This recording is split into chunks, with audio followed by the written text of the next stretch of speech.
আসসালামু আলাইকুম। শুধু উত্তরবঙ্গে নয়, এটা দক্ষিণবঙ্গের জন্য একটা ফেভারিট জিনিস, সেটা হলো শীতল। আর এই শীতলটা আমি কিভাবে বানাই সেটাই আপনাদের সাথে শেয়ার করব।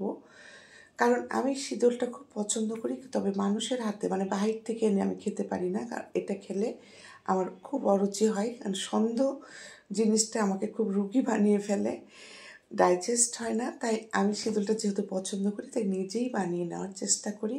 বেশ কয়েক বছর থেকে আমি নিজেই বানাই। তো আমি যেভাবে বানাই সেটাই আপনাদের সাথে শেয়ার করছি এবং বলছি।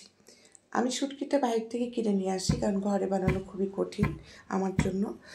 কিনে নিয়ে এসে ছাদে 4-5 বার রেনু ভালো করে ধুয়ে নিচ্ছে। ধুয়ে পরে ভালো করে মচমচ করে শুকিয়ে নিয়ে তারপরে আমিনা এসে এই শুটকিগুলো মানে প্রসেসিং করছে। আগে কুটে নিল শুটকিগুলো, গুঁড়া করে নিল।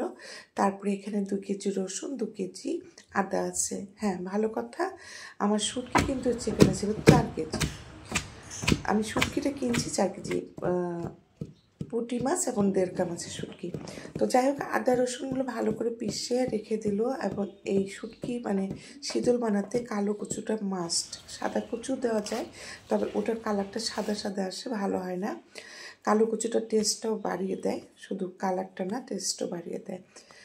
তো আমার যেহেতু অনেকগুলো শুটকি, সেইভাবে 3 ভাগে বিভক্ত করতে হচ্ছে, 3 বারে করা হচ্ছে। তাই শুটকিটা, কচুটা এবং আদা রসুনটাও 3 বার করে ভাগ করে করে আমিনা এই শীতলটা করে নিচ্ছে।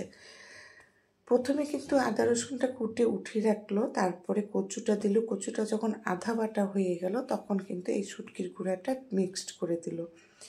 মিক্সড করে দিয়ে ভালো করে কুটে নিয়ে এটা যখন মিক্সড হয়ে যাবে, তখন আদা রসুন বাটা যে 3 ভাগে ভাগ করেছিল সেখান থেকে 1 ভাগ এখানে দিয়ে দিবে।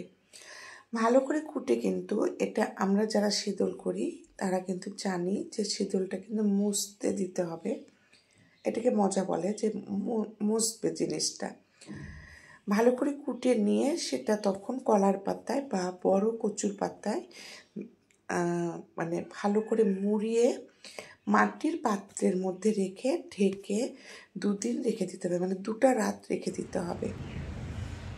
এই যে কুটা হয়ে গেছে, আমি কিন্তু 2 রাত রেখে দিয়েছিলাম। তারপরে বের করে আবার এইভাবে কুটে নিতে হবে।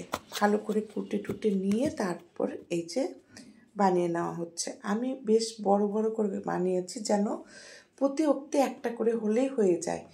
কারণ আমি যেভাবে শীতল খাই তাতে কিন্তু শীতলটা বেশি লাগে। আর স্থানীয় অনেকে আছে শীতলটা পাতলা করে, পানিয়া করে, তাদের হয়তো এটা 3 ভাগের 1 ভাগ হলেই হয়ে যাবে। কিন্তু আমি যেহেতু অন্যভাবে রান্না করি, আপনাদের সাথে পর্যায়ক্রমে সবসময় শেয়ার করব ইনশাল্লাহ। তো যাই হোক, শীতলগুলো বানানো হয়ে গেলে এখানে রেনু ভালো করে নাড়ি দিচ্ছে। এটা কিন্তু রোদে দিতে হবে 3 দিন, বেশি কটকট করে শুকানো যাবে না, একটু নরম করে শুকিয়ে তারপরে ডিপ ফ্রিজে এটা আমি রেখে দেবো। প্রায় 2 বছর আমার এই শীতল চলে যাবে। আমি মোটা মোটা করে করেছি, 80টা শীতল হয়েছে। আমি যদি পাতলা করতাম প্রায় 200টা শীতল হতো।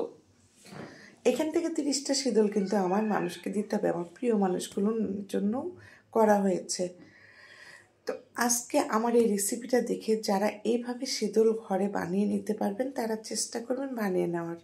কারণ এই শীতলটা যে কতটা টেস্ট হয়, অন্যরকম একটা ফ্লেভার আসে, খেতেও কিন্তু সেই রকম মজা লাগে। আমার মনে হয় আমার রেসিপিটা শুধু উত্তরবঙ্গ না, দক্ষিণবঙ্গের জন্য অনেক ভালো লাগবে, মানে প্রিয় একটা রেসিপি। যদি ভালো লাগে তাহলে অবশ্যই আমাকে জানাবেন।